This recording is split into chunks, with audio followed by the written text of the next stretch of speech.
Joining me now is Missouri Senator Josh Hawley. Senator, thank you so much for being here this evening. So does Joe Biden and his administration, do they have it right, or could they use a refresher on, I don't know, constitutional law 101? Well, I thought the fact that the president referred to the Second Amendment as a phony argument, I believe were his words, Pete, just shows you that in his mind, the Second Amendment's a phony amendment. I mean, he doesn't believe it's actually in the Constitution. Yes. He clearly does not believe in the right to keep and bear arms. What boggles my mind is these liberals seem fine with criminals out on the streets having all the firearms they want. They're fine with rioting. They're fine with violence, so long as it's done by criminals. But when law-abiding citizens want to own a firearm legally, as the Second Amendment guarantees, then they completely lose their minds. And that's what Biden is proposing to crack down on now. These are law-abiding citizens whose rights he wants to take away. The criminals, you know, go and do whatever you want. But law-abiding citizens, they're the ones. It's exactly backwards. It is always exactly backwards for the left. They never get the basic equation you just laid out.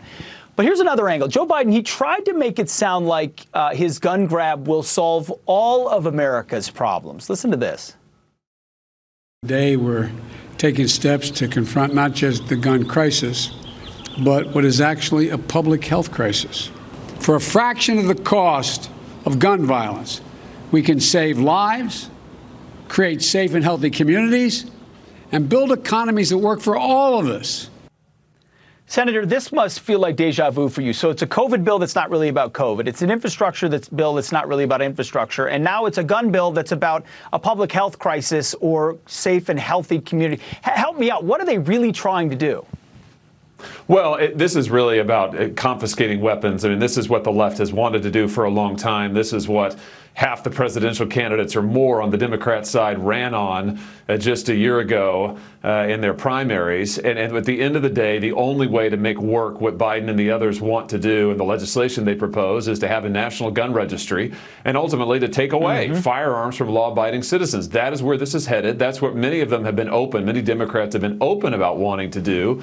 His anti-gun activist, who he's trying to put at the ATF, that's what he wants to do. So this is where it's headed. And can I just, by the way, say that this idea that somehow cracking down on the Second Amendment is going to help revitalize economic prospects for the working class. This from Joe Biden, the guy who has presided over millions of jobs going to China, who has thought that that's a great deal, whose economic policies and the Obama-Biden administration hollowed out the working class. And now he says, if I take away your right to bear arms, that'll be good for you economically? I mean, this is insanity. Well, in addition to taking away your pipelines, I'm going to take away your pistols, too. It'll all go well for you.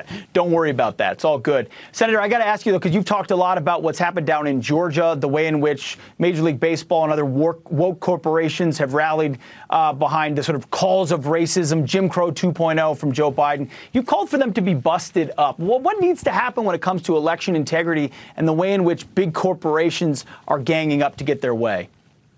Well, you know, what's happening in Georgia is what they tried to do for those of us who stood up for election integrity back in January. Anyone who has said that our elections need to be free, they need to be fair, we need to consider election reform, they try to cancel you. And now the woke corporations are trying to do the same thing to Georgia, and they're going to try to do it to anybody, any state, any person who stands up for election integrity. And when it comes to these corporations, they've gotten big and powerful because government has helped them, government has subsidized them, and government has looked the other way.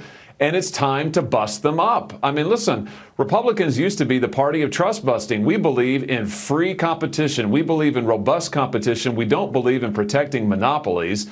And we certainly don't believe in a bunch of woke corporatists running this country. And that's what these corporations want. They want to run the country, tell you what to think, tell you what to do. We can't allow that. Man, absolute unchecked power. And for too long, as you pointed out, better than anybody, it's been the Republican Party that's been complacent when it comes to corporations because we thought they were our friend, and it turns out the boardrooms have a quite different view. Senator Josh Hawley, thank you so much. Appreciate your time tonight. Thank you.